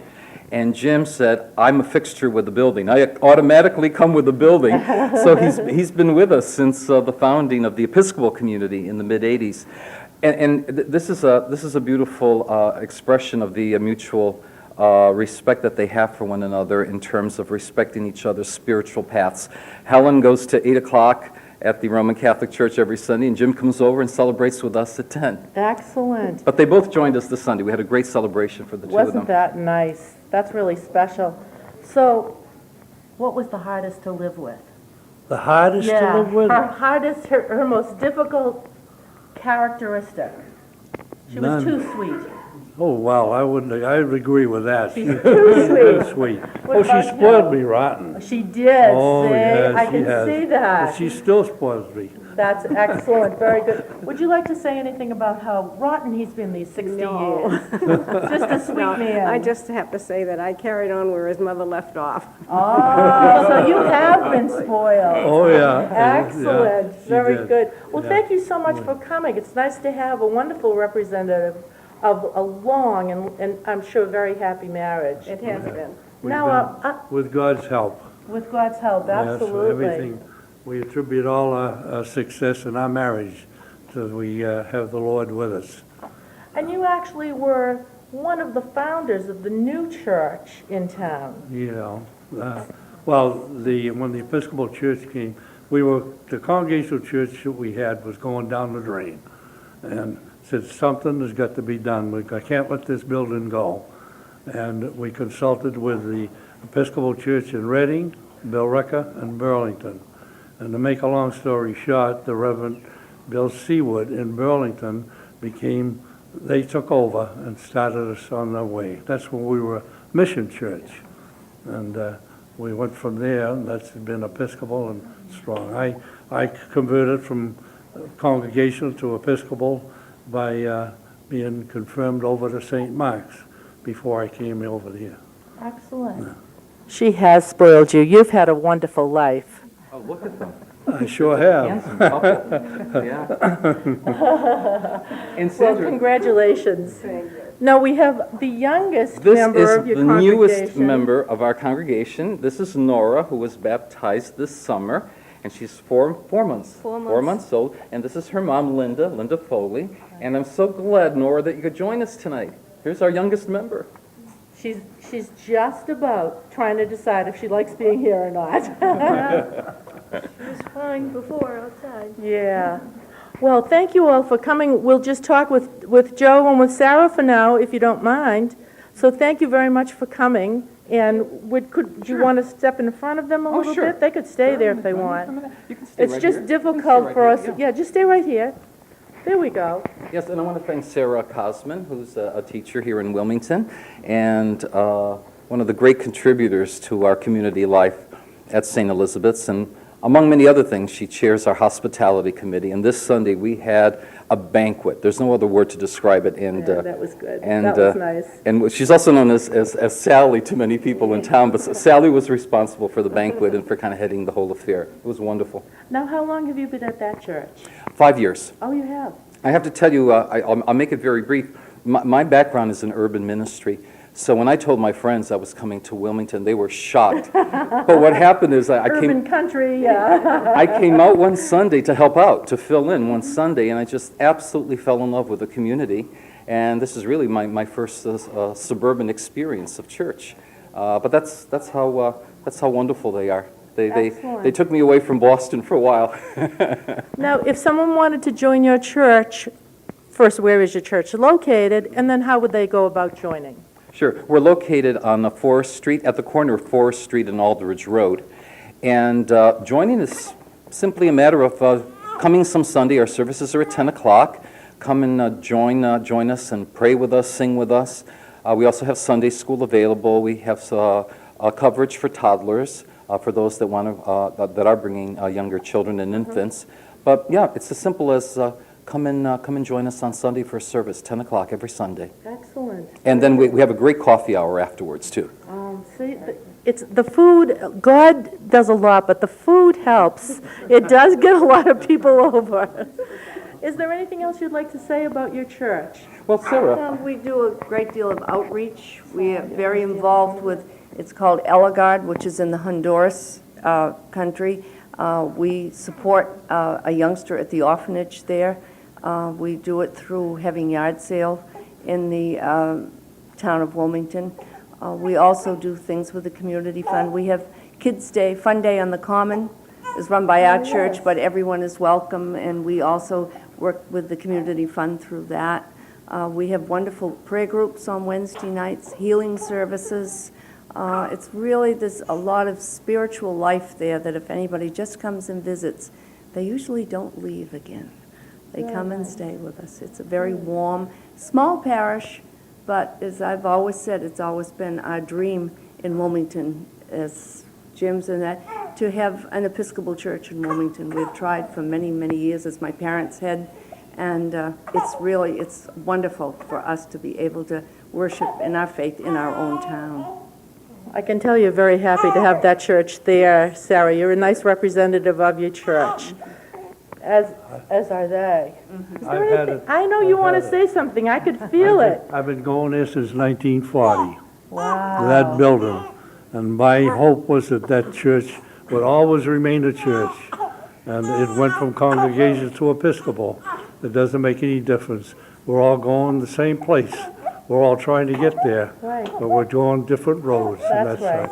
That's how our marriage has proved that. Yeah, yeah. I just love looking at you. You're both so nice and so happy. What's the matter? Nora is not that happy We here. have a wonderful family, though. We had 3 children. Now we have 7 grandchildren and 6 great-grandchildren. And then we have one that's a little bit older than that, which is the youngest great-granddaughter.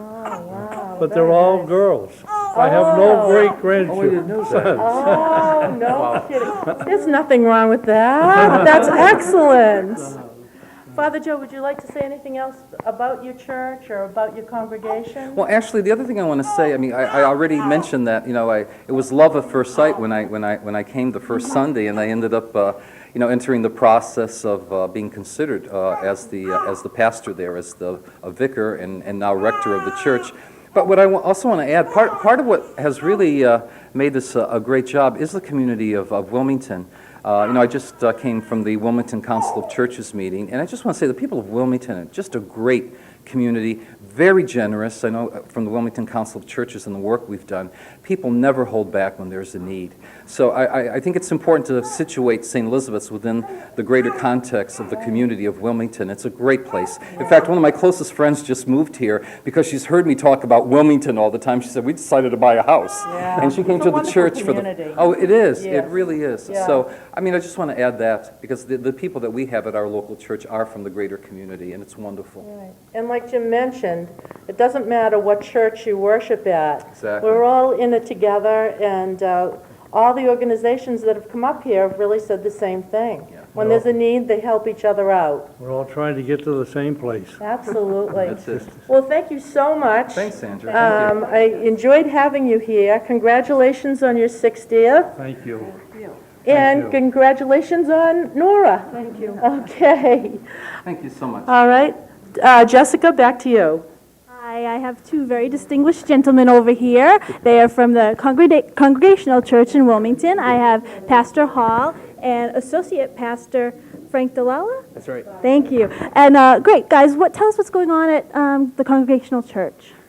Well, we've had a great past year, and we're really looking forward to a lot of activities in the coming year, special outreach ministries and participation within the community. At the end of last year, we finished up, or at the end of the school year time, we ended up with something called 40 Days of Purpose, and had hundreds of folks involved in a consistent time of study and growth together. And out of that has come a number of small groups and individuals who gather together to study God's Word and to learn and to grow together. And that's been an exciting thing. I'd tried for years to develop that kind of network of small groups and ministries, and we'd had some effect, but this has really kind of been a major catalyst to assist us in the ongoing nature of that. So we'd love to invite folks to come and be a part of small groups that are really looking to find out what God is doing in their lives and can do in that way.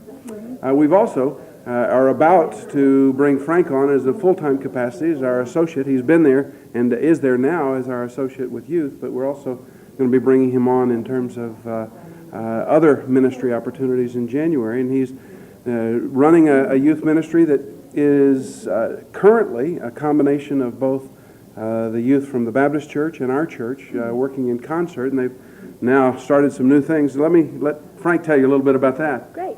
Well, I've been at the Congregational Church for about a year now, and just a couple weeks ago, my wife and I finally moved into town, so no longer commuting, and so it's really nice. We're really loving living in Wilmington, and we really love our church family there. But for about a year, I've been the youth pastor for the Congregational Church, and at the end of last spring, some of the folks from the Baptist Church came to us and said, why don't we put our youth programs together to strengthen them? And so we've formed what is called Light Youth Ministry, and Light stands for Living in God's Holy Truth. And that's what we're all about. So our first focus in our youth ministry is to minister to the kids in the church, to be there to serve them, to facilitate their growth in the Lord. Our primary focus is just that they would learn to live in God's truth, that they would grow to be strong believers in Jesus Christ and in His Word, that they would learn not only things about God's Word, but they would truly learn to live God's Word, to live by the power of His Spirit, and to understand what the gospel says about Jesus Christ. And from there also we want to reach out to the broader community. And that's one of the beauties of Light Youth, is that it's not just something a church is doing for their own kids, but it's something that two churches have come together to build for the community. And in these next few months, as we develop it and try to put it all together and work out all the kinks, that's going to be our focus, is to try to introduce Light Youth Ministries to the broader community, and hopefully be able to touch more kids, because we have a message, and that message is the gospel. And we believe it, simply put. And we believe people need to hear it. And now more than ever, we believe that the youth of the whole world, but of our community, is what we're focusing on. We believe they need to hear this message. And but more importantly, and then I'll let Miles say whatever he wants, more importantly, we're not just about a message, we're about building a family around a message. And so anybody who's out there between grades 6 through 12, if they want to come and see what Light Youth is all about, we meet from 5:30 to 7:30 every Sunday night. Right now we're at the Congregational Church. We flip back and forth between churches, but it's not hard to find out where we are on any given Sunday. You can call either church, and they always know where we're meeting. So, yeah. And in addition, as Frank and others continue to develop this ministry direction, we're even looking at possibilities of having an off-site location where they might meet. Again, because we're looking to broaden it to the larger community and make it available and applicable and integrated into the lives of the larger community, not simply our two backgrounds. You know, it's taking care of the youth who are in those two churches, but it's also intended to move beyond that. So we're looking at a lot of different options and a lot of different opportunities. I think in the coming year, we're also looking at a number of new outreach programs within our church. We're focusing significantly on mission in the coming year in terms of our understanding of what it means to be in mission in terms of service, but also in mission to the world around us. Our own missions thrust outreach to not only the local community, but to the broader region and then to the world at large is something we're really focusing on and we want to build on in this coming year. We have a number of missions representatives that will be in over the coming year to kind of acquaint us with experiences that they have in other locations. Because sometimes I think we all get caught up in what's happening in my life today. And all of a sudden that becomes the structure of the whole world. You know, what happened on 128 on the way home as opposed to what's happening in a larger and broader context. And I think that's what we really want to assist ourselves in looking at, that the world as a whole, a larger picture, is God's concern and God's heart desire. So as we look to Christ to make transforming work in the lives of individuals here, as that transformation takes place, it has to have effect in the world around us, both immediately and at a distance. So we're going to be focusing a good deal on that in the coming year. I think Frank and Light Youth Ministry in the summer coming will be targeting some special projects, work and missions projects somewhere in the region, and that's an exciting prospect for the kids to be involved in. And we're looking to do somewhat similarly with the adults. We have some things on the drawing boards. They haven't all been put together yet, but that's what we're targeting. So in your endeavors with all your outreach that you're doing, you're trying to draw more people into the church. Are they Congregationalists, or you mentioned everybody a lot? Yeah. How is that part of your mission to recruit, I guess. Sure. That's the, Well, if that's sure. the right word. I don't, I'm sorry. That's a term we can certainly use. Okay. Recruit new We're looking- members. Yeah. We're looking to recruit people into a relationship with Jesus Christ. They come from all different backgrounds and all different experiences when they come to that understanding. Yes, we represent, both in our theological background and in our structure, the Congregational Church. But over the last many years, churches as a whole have broadened pretty dramatically in terms of not being so specifically labeled as a name, but rather identified as a relationship with Christ. And so our focus really is that people come into that relationship. Yes, we would love to have anyone who's listening and not only to come and worship and to fellowship with us, but it's really our desire to help them understand that. And if they come to fellowship with us and come to that kind of a relationship, and how we experience and worship together doesn't satisfy all their needs, we'll be more than thrilled to help them find another location. Our desire is that they come to know Christ. And so, as a matter of fact, in these groups tonight, I saw some folks who were here earlier who had been to our church for a while, come to a strong faith, but felt that they had some other comfort areas that they'd like, and so I helped them to find another church here in town.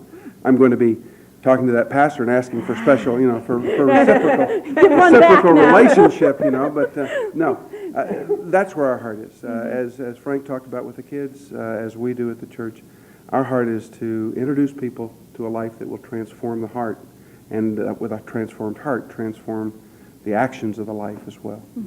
And Pastor Dalala, I wanted to ask you, what's the response that you're having from the kids that you're involved with right now? How many kids are involved in the Light program right now? Well, it's been really great. Throughout the summer, we were focusing on basically one thing, and that was getting the kids from the Congregational Church and the kids from the Baptist Church to unite into one group, so that it wasn't, two groups sitting at the opposite end of the room. So that's been our focus so far, and we run, I guess, on average, somewhere between 18 and 22 on a given Sunday night, and we have a lot of fun. And actually, we had a meeting with our Light Youth Ministry team this Sunday, and we said mission accomplished, because the kids have really been getting along great, and we've been really enjoying that. But on an average Sunday night, what we'll do is the kids will come and we'll play a game for a little while, just something goofy to loosen everybody up. Sure, and you gotta we'll have fun. That was goofy. Yeah. And As do I. We're in the process, we've been assembling a few worship bands, and so we have drums and guitars and stuff like that, and we all just squeeze out a few songs the best we can, and then we have a message from God's Word, and then we usually eat cupcakes and and play another goofy game, and the kids have really responded well to it. We're really growing in our relationships with each other, and we think that's a really positive thing. That's great, because kids are a hard bunch to reach, and especially with the message that you're trying to get across. So you got to come up with little ways, cupcakes and stuff. Right. I have to say that I've watched many Sharing the Faiths, that you do at this station, and they've been very thought-provoking to me as a Catholic. And what you're saying, what you said about your messages a lot of the time are everybody coming together, and whether you're a Congregationalist or I'm a Catholic, I always come to some middle ground there and understand and say, yes, it comes to me. So I do enjoy your show very, very much, and I learn a lot from it. Is there anything else that you'd like to add before you leave tonight? No, I don't think so. If anyone would like to come and fellowship with us, either with Frank and the youth on Sunday evenings, which is at 5:30 each Sunday, or worship with us, we begin with a Christian education hour at 9:15 on Sunday mornings, and then our worship hour is at 10:30, and followed by a marvelous time of fellowship and encouragement. There's great food, and as unfortunately it shows from time to time, but great food and fellowship and encouragement afterwards that we have a good time with. So we'd love to have you come and join us, visit with us, and be encouraged by the Word of God. Great. Anything else? No. Pastor Hall said it all. Well, thank you both gentlemen for being here tonight. Sorry I took a little bit longer with these guys, but Sandra, it looks like you're ready to go over there. I am. Actually, Donna is very eager. This is Donna Wayman of the Rotary, and she's very eager to get going because she wants to finish up quickly. Yes, so I can go home and watch West Wing. Is she alive or is she dead? I asked you a question earlier, Donna. Do you have to own a company or be involved in a business in town? And, no, I didn't realize that. So who is eligible to be in the Rotary? Actually, in Rotary, you'll find people that either have a business in town or live in town, or they might be with a big corporation that Wilmington might be the area. So it doesn't have to be business related. We have, basically the way Rotary is set up is with classifications. So there's different classifications that somebody will come in and fill that classification. But no, you don't have to have a business. Interesting. Now, you are the past president. Yes, I am. From this past year. Correct. And you were telling me the astronomical amounts of money that you gave out in scholarships this year. Maybe you could tell us a little bit more about that. Yeah, the Rotary Club actually is the largest, I believe we're the largest scholarship donor in Wilmington at graduation time. And this year it was, I believe it was over 18,000. And I know at this point, we're well up, either right at or over $200,000 since it started. I believe we're over now at that point. But and that money is raised through different things that we have through the year. And one of them right now, which I know will be plugged up sooner or later on the TV, is our auction. That's our biggest fundraiser, and our auction is November 20th and 21st. And that auction, November 20th is a Thursday night, and that's broadcast right here from WCTV. With Bobby Peterson And John Doherty, yeah, those are our auctioneers. And then on Friday night, we're live at the Knights of Columbus, and we have that there, and anybody who purchases items from the TV auction can pick them up that night. So we're right at the Knights of Columbus on Friday night, and then we close the whole evening off with a raffle. We sell raffle tickets for $100 each, and first prize is $10,000. So we end the night with somebody leaving $10,000 richer. Absolutely. So that's our biggest fundraiser. Do you have And, others? Do you have other fundraisers? we have other fundraisers during the year. We do different things. We do a lot of different things in the community, too, because we're involved on the 4th of July week, excuse me, doing the dinner. And I know we have the pancake breakfast. We usually do that every other year when the team's home. But the other thing everybody's probably noticed in the past year is the fountain now that's down at Rotary Park. Beautiful. It looks gorgeous. It is. Yeah. And that just went up within the past year, and it's just, and as a matter of fact, you've seen it, it was on the town calendar, it was on the front of the town report this year. Right. But, And you're going to add to it. we're going to add to it, actually, that the town will be seeing at sometime in the future, shortly probably in the future, is there's going to be lights around the walkway. So it'll be a at little Rotary bit safer Park. in the Yeah. dusk or at night, walking around there. And you have the sign. I always read the sign as Yes, I we go do, by. yeah, Rotary donated that to the town Yeah, also. so that's that's at Rotary Park, so as you're driving by, I always look and see what's coming up and what's going on in town. So that's nice, I like that part. We're a very active club, and I think a lot of people have seen it. They've seen a lot of things in the newspaper that we've done in the past year. We're not only community, we're very community-oriented, and we're very involved in the community, but the other thing is we're also involved on a district level and a national level. And last year, one of the things that we did is Rotary International anniversary is coming up in the year 2005, and Rotary has been one of the big forces behind trying to eliminate polio in the world, and they've been trying to immunize all the children. And 2005 is a big anniversary, and at that point, they want to make an announcement that all the children in the world have been immunized against polio. And at this point right now, one of the things our club did last year is we contributed $5,000 towards this National Polio Plus Fund to do that. And they feel that they're well on their way to doing that. So it's not only community, but we do get involved in other things. We're a very well-rounded club. It's a great club. If anybody's interested in Rotary, I urge them to call either myself or some of the members, because it's a great, great club. And you also have a website. We do. And can they join through the website, or does it tell them Well, how actually, to you can join? it'll tell you about Rotary. You can see quite a bit about Rotary, about our club. It also has links that will lead you on into the district and to international and to other websites. But the best way for membership would be you can contact somebody that's a member in the club, and they'll propose you at that point to go And do you have forward. a number to give us? Do you have anyone's number to give us, or do you want to mention some people that they could call to join the Rotary? Sure. You can contact, I can be contacted. I mean, a lot of us, actually, pick up the local paper, you probably see half of our ads, but Right, anyway. right. We've got the attorney, we have Bob Peterson, Steve Peterson, Jim Peterson, John Doherty. He's in it, Ruth Kennedy. Yeah. Right now, our president this year is Joe Balicki. He's from Reading Light. Dr. Jim Ficacello. There's quite a few people through the club. We have a couple of different banks in town we have that are members. So there's quite a few. Okay. And we should mention the website's address. The website address is www.wilmingtonrotary.org. Okay. And the auction, just as a reminder, is It's going to November be 20th. Thursday, November 20th, and Friday night, February 21st. November. I'm really pushing it. November 20th and November 21st. Is there anything My else? mind's already in my car driving Yeah, home. I know. I know I'm the last one, so. Do you want to add anything to this, Donna? Or you want to just Let's head see, out? what did I miss? Donna, any other questions? you are dismissed. Oh, okay. Go watch TV. Thank you. Thank you very much. Watch your step going I will. out. Good night, okay? everybody. Oh my God. I know. What a Wasn't it so whirlwind great? it really Oh, was. It was like one after the other, but it was so exciting to listen to them all. You know, there were a couple of exciting things for me. First of all, I believe thoroughly in volunteerism. And, I mean, these people are volunteering their time to help out the town, to help out the children, the senior citizens.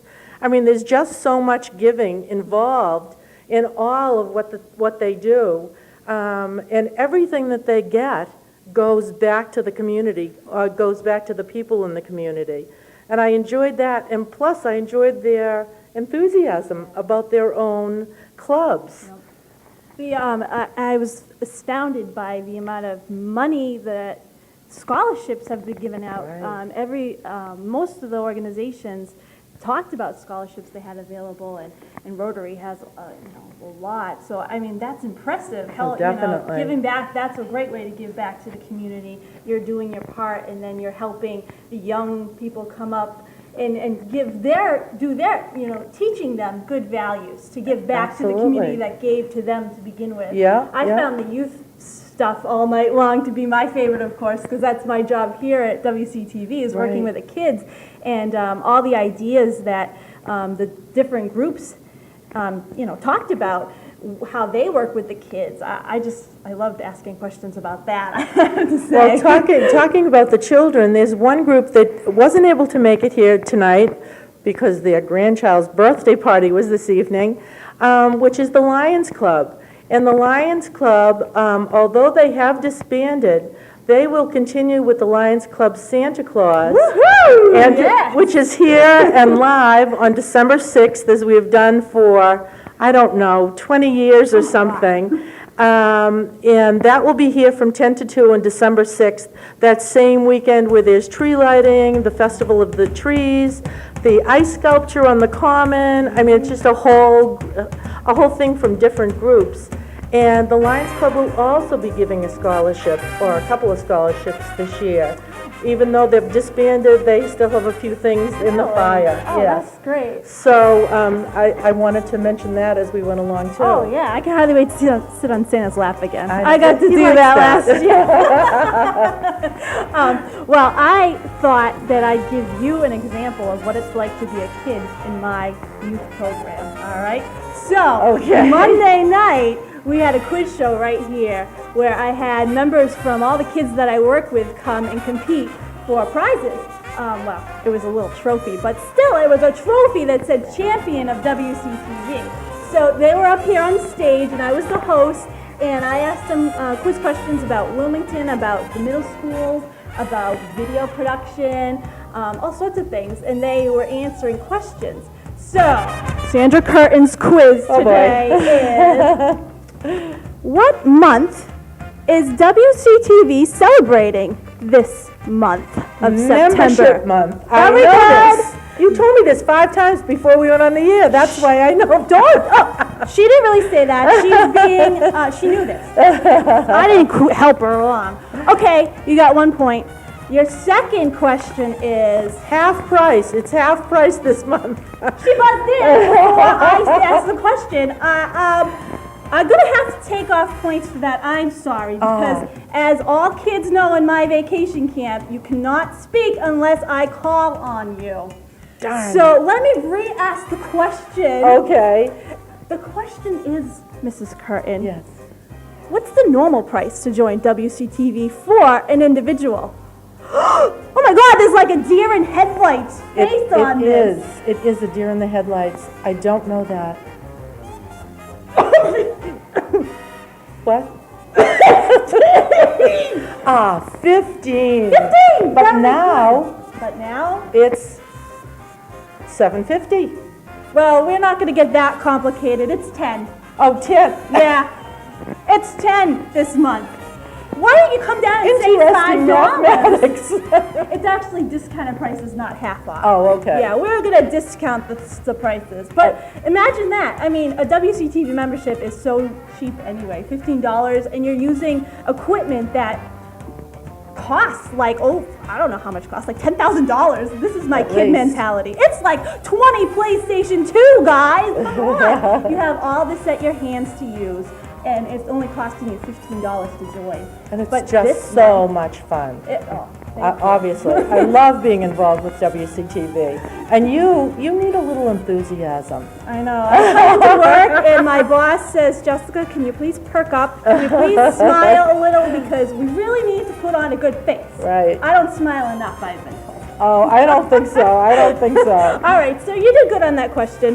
What about, do you know what the price for an organization to join is normally? $15. Very good. I'm sorry. I think I'm putting her on the spot, although I didn't know that. I'm sorry about that. Why don't you ask me the questions? We're competing against each other, you know. Oh. So why don't you ask me the questions now? Oh, we're heading into technical difficulties here. I don't have my glasses. I think you should ask me what it is to join this month for an organization. Okay. How much for an organization this month? I don't. Okay. Jessica? It's $35, right? Yes, $35. So all these organizations that were up here talking tonight, if they're not a member of WCTV, instead of paying $50, which gets you 4 members to come and learn the equipment, so instead of paying $50 for 4 members, you're only paying $35 for 4 members to come and join and learn the equipment. We should also mention, though, that the people tonight, we invited all organizations in town. Yes. So they didn't have to be a member to be here this evening. Absolutely These not. were the people that were able to come this evening, but we invited all the organizations in town to attend. Yeah, that's why it's so Did that on awesome. my own. Very good. So I guess the show's coming to an end. I know. I wonder what the West Wing is doing just I about think now. Zoe Bartlett, we gotta go see if she's been kidnapped or she's coming back. Right, But, right. all right, maybe we can continue this another night. I don't know, a part 2, you think? Definitely. Part 2. Definitely. All right. Everybody join WCTV because you can have fun like this.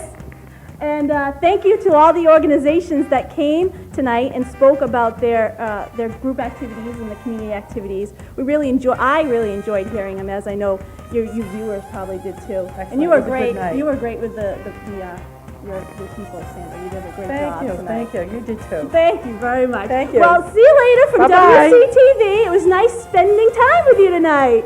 Bye.